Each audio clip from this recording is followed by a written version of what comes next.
Meghan Markle a posté discrètement une story Instagram à l'occasion du 78e anniversaire de Camilla, partageant un coffret de son rosé, Ever, avec la phrase « Sending birthday love, both near and far, to my ladies ».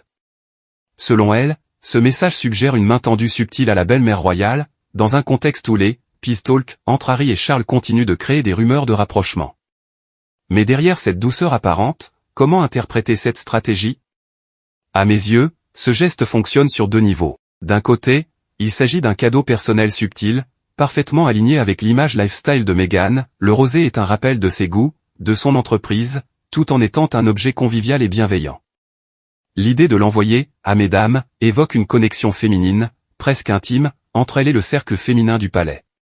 À première vue, ça sonne comme un sourire diplomatique et ni trop peu. Mais quand on creuse, ce poste prend une résonance politique non négligeable. Il arrive juste après les premières réunions entre les équipes de communication de Harry et du roi, sans que William ou Kate soient inclus. Ce timing est trop précis pour être une coïncidence, c'est clairement un signal qu'elle, Meghan, participe consciemment à cette démarche de rapprochement. Elle démontre qu'elle sait manœuvrer les symboles, un morceau de verre dans une pomme diplomatique, mais elle choisit de le faire à sa manière, subtile, calculée, typiquement, peaceful but prepared. Cette posture ne surprend pas, Meghan excelle dans l'art de maîtriser son image, entre victimisation et empowerment, entre authenticité émotionnelle et branding personnel. Le problème, c'est qu'elle ne ménage aucun des deux camps, elle veut paraître sincère, mais tout est orchestré. Cela dit, à l'inverse d'un geste fraternel entre hommes, cette démarche féminine enfouie dans un coffret de vin offre un contrepoint intéressant, elle évite l'affrontement frontal, elle cherche à créer un nouveau canal de dialogue, un canal discret, joli, mais qui ne dit pas tout. Elle se présente comme bienveillante, mais sous la surface se trouve une volonté de garder la main sur son récit. On peut donc se demander, est-elle en train de bâtir un pont authentique, ou bien de placer des jalons pour un retour calculé?